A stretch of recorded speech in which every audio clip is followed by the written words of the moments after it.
So I'm here with Peter Rukavina, and we're in his basement shop at the Guild in Charlottetown. And Peter is the owner, operator, and sole employee of Reinvented. Indeed. Great, Peter. And this is a company, the roots of which go back roughly 20 years. Is that it? Yes, exactly 20 years actually. So. Great. Well, why don't we explain why we're standing in front of this printing press, and then we'll come to the digital side of your life. Well, my background is multi and varied. I spent, before moving to Prince Edward Island in 1993, I spent some time working in a daily newspaper in Ontario. I had always wanted to learn the craft of making newspapers, not being a journalist, but being someone in the composing room and doing whatever people like that did. I never knew what they did. So someone died, an older composer, and the Peterborough Examiner died, and I got his job. And I worked there for 3 years, and I had always been interested in design and typesetting and that sort of visual world.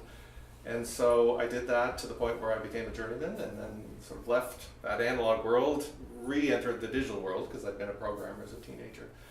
And then worked primarily as a programmer and a web designer for 15 years, sort of not touching the physical part of print.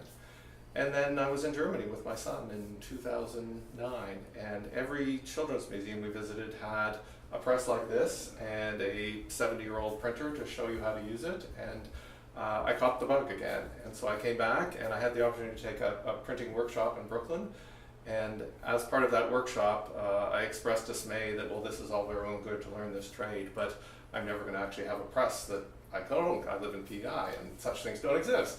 And the person who was giving the workshop said, oh, don't worry, as soon as you get interested in letterpress printing, presses descend from the sky.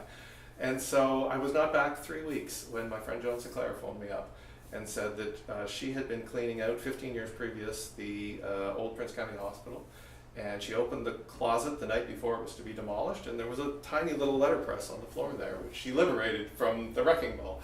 So that was my first letterpress. And then when Bill and Gertie Campbell and Tryon and Campbell's Printing retired about 5 years ago, I knew their grandson, and their grandson put me in touch with them, and I purchased this big old press from them that's 101 years old, and cost me more to move it here from Tryon than it did to pay them for the press, and there were various adventures along the way that I won't go into, but suffice to say that it found a wonderful home here on this solid floor in the basement of the Guild. So it's grounded, and it keeps you grounded. It keeps you grounded. Yeah, it's you know, but when you work every day in the digital realm where the work is infinite and it's never done, and there's no physicality to it other than this, being able to pick up a letter and stand in front of a press. I mean, even just the very act of standing is novel in the digital world. So it gives me great satisfaction, and it's an excellent sort of counterpoint to my digital life. So that now on your digital life, you operate from Charlottetown, self-employed with some sizable accounts. I wouldn't go that far. I have a primary client, Yankee Publishing, the primary publication of which is the old Farmers Almanac, Yes. a publication we all know and love, and certainly I was a reader of it before I was a creator of its website. But the backstory there is Yankee Publishing also owns Yankee Magazine, which is a travel and lifestyle magazine for New England. And back in 1995, I was working with the province under contract, creating the first versions of the provincial website. And one of the first things we did there is to take the province's visitor's guide and digitize it and make it searchable. Well, the folks at Yankee were interested in doing the same thing for New England, and they went out onto the then very much smaller internet and found that someone in PEI was doing what they wanted to have done. And so they called me and said, could you do this for us? And I was very busy working with the province and said, no, I'm sorry, I'd like to help you, but I can't. And a year later, they called me again and said, well, we've talked to this person and this person and this person, and they want $1 million and they want $500,000. Do you think there's anything you could do for us? And I said, well, okay, I'll take 3 weeks and I'll put together something for you, and then I'll go on my merry way and you'll go on your merry way. And that was 20 years ago. So one thing led to another, and I was involved in the creation and maintenance of the Yankee Magazine website, and then when the old Farmers Almanac decided it needed a website, I started down that road with them, and I've been happily doing it ever since. And you, as you explained to me, provide the digital superstructure. Yeah, for, exactly. What the Farmers Almanac and Yankee Magazine. So when you go to almanac.com, you're connecting to a server that is in the United States. There's a collection of programs and images and text there, and I'm sort of the person that assembles all those bits and bobs together to allow you to do that. And so I work remotely by Skype and email and other means with a team of designers and editors at the Old Farmers Almanac. They're in a tiny, very Prince Edward Island-like place in southern New Hampshire, so we're compatible in many different ways, and it's a very finely honed working relationship that seems to work very well. So. And does your work for them include creating apps or ways that you can use the data, or is it? Yeah, no, certainly I wear a small R&D department hat with them as well, and so we've done things like taken the travel listings from Yankee Magazine and put them into a mobile app. We have the long range weather is the history, or is the heart of the history of the Old Farmers Almanac. There's a mobile app for that now.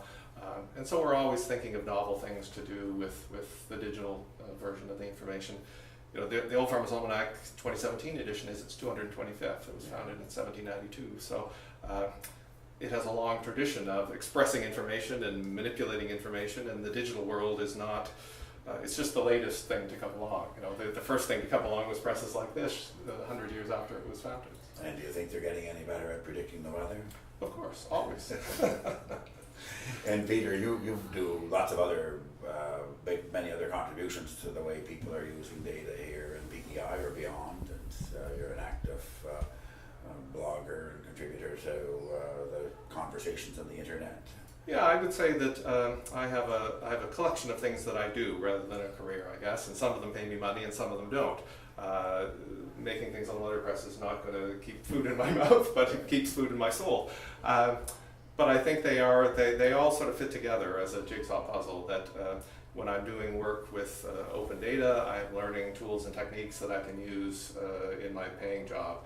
In my paying job, I'm learning tools and techniques that I can use to contribute to open data or work at the university, or all manner of different things. So I think that's one of the nice things about having a client that pays me well, that doesn't take up all of my time, is that I can devote my time to other pursuits, and those other pursuits contribute and make me a better worker for them as well. Yes, you mentioned the university, you're the hacker in residence there. I'm the hacker in residence there. And then you've developed some apps that help people to know how much wind energy is being generated.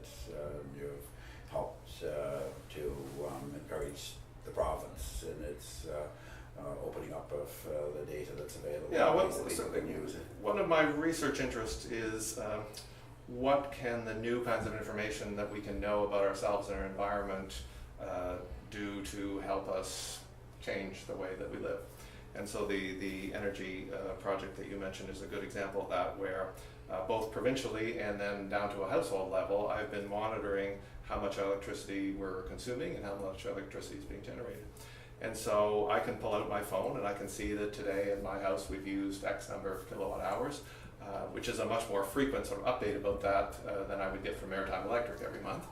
And the idea is that if I keep track of that and I'm sort of peripherally aware of it all the time, perhaps it will reduce my consumption.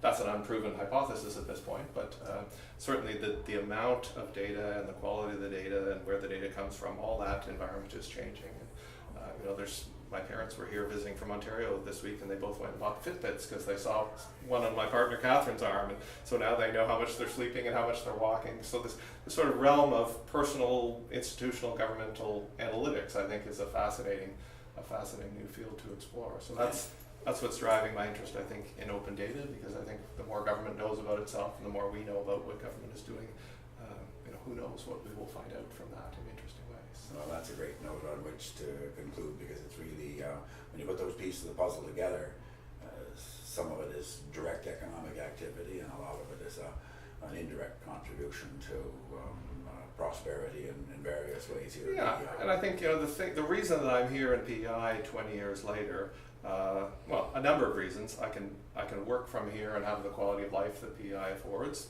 but I can work with interesting colleagues from away. But also there's sort of an ecosystem here of other people. For example, Perry Williams and I just released a mobile app to do with PEI beaches. Perry just sort of came and we had lunch and we decided to do this and we launched this little project. We didn't start a business, or we're circling around one another. I've often said that one of the beauties of PEI is that if you told me right now that you needed a front-end loader to move some dirt, I could probably make a couple of calls and get your front-end loader. That's not true in New York and Toronto and Boston. So in the digital realm and in the analog realm, I think there are tremendous opportunities that come from the scale and the connectiveness here. That's great to have a chance to talk about it, Peter, and keep up all the good work. Thank you. Okay, thanks.